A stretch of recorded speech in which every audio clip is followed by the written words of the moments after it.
here we're going to talk for a second. I know you can see me, but maybe what we should do is just turn the lights up a little bit more. We can be face to face for a minute. Turn the lights up. There you are. Look at that. All the fucking way up there.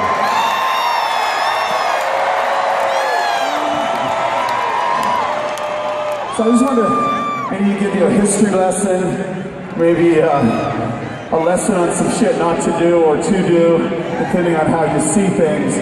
But I just wanted to take a second and say, you know, sometimes people say to me, hey Nikki, man, you know, everything happens for a reason. And I always look at those people and I go, that's fucking bullshit. Shit happens because you make a fucking decision in your life. That's what shit happens.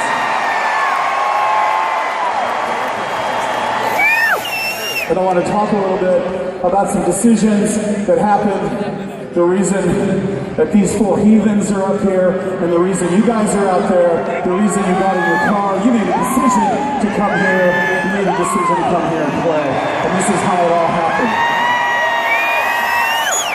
And if anything in this story didn't happen exactly the way I'm telling you, we wouldn't be here, and that's fucking weird. So it was late 1980, early 1981, and I was a struggling musician in Los Angeles, California. And I came to Los Angeles on a Greyhound bus from Jerome, Idaho, 4,000 people, and I had a fucking idea.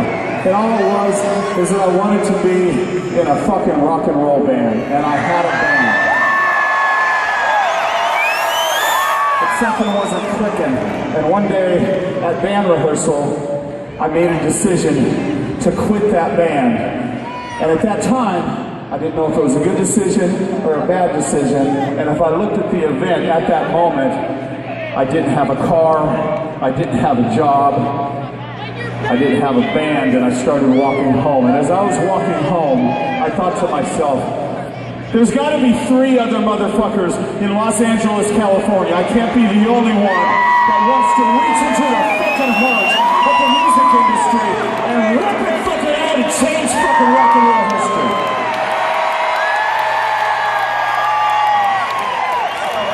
But it seemed like a far fucking cry that was going to happen in 1980, 81, because it was all about new wave music at the time. And I went home. Actually, I didn't have a home. I lived off of a girl. That's what musicians do.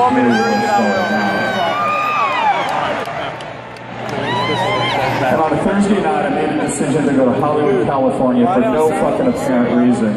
And I walked into the Starwood Club, and I can see him there in my vision, right there. He was sitting on his drums. He was 17 years old, and he was smashing the shit out of those drums. You know what? That was and is Tommy Lee.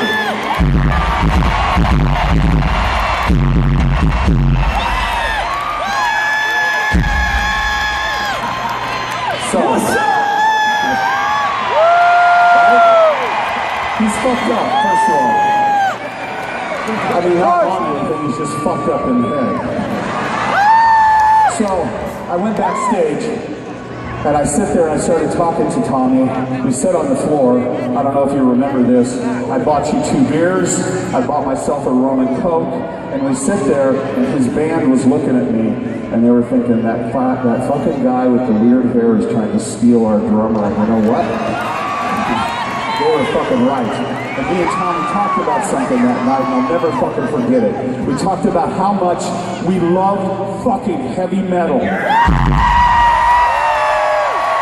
And something that would become apparently important to Mötley Crüe in our history, and how much we love punk rock as well. We talked about how much we love the bands that came out of the 70s, like Queen and Elton John and David Bowie and Aerosmith and Black Sabbath. And as a matter of fact, a sick little motherfucker named Alice Cooper. So me and Tony set up shop, bass and drums, and we were playing these songs like Live Wire and Too Fast for Love and Merry Go Round and Take Me to the Top. And I guess you get the point, is that we were trying to start a band. And so what we decided to do, we made a decision to to go to 7-Eleven and buy some fucking beer. And I'm glad we did, because there was a magazine called The Recycler Magazine. We picked it up, and inside of it said, loud, rude, aggressive guitar player, only available. Call me if you're serious. My name is Mick.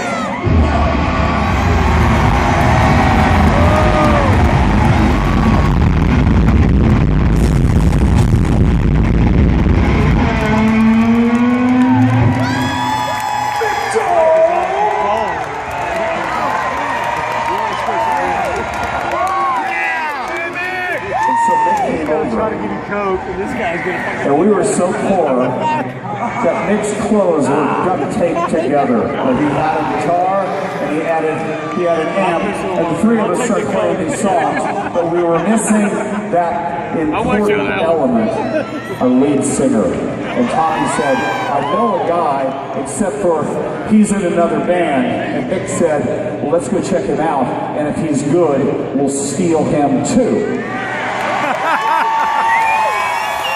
So we went on a Tuesday night back to the Starwood, the three of us. We walked in, and there he was, our fucking lead singer, in white leather pants, a white leather jacket, bleached white hair.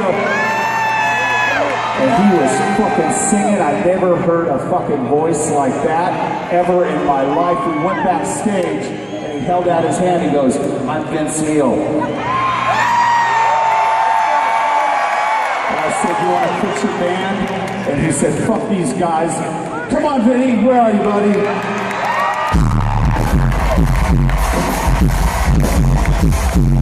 Okay, so you get the point. We made a lot of decisions. We gathered up $26 to our name. We went to Burbank, California, and we had one fucking chance. We had one day in a rehearsal room, and this is how it went down. I handed Vince the lyrics to Livewire, and he looked at it and he said, I fucking got this. He turned on his amp, picked up his guitar, Tommy jumped on the drums, I picked up the bass, and at that fucking exact moment, January 17th, 1981, this motherfucker Mötley Crüe was born!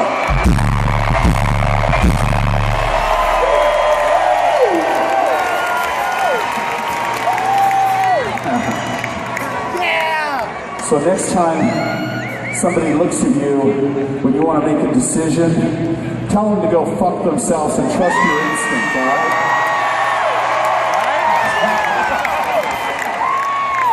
One last thing to say.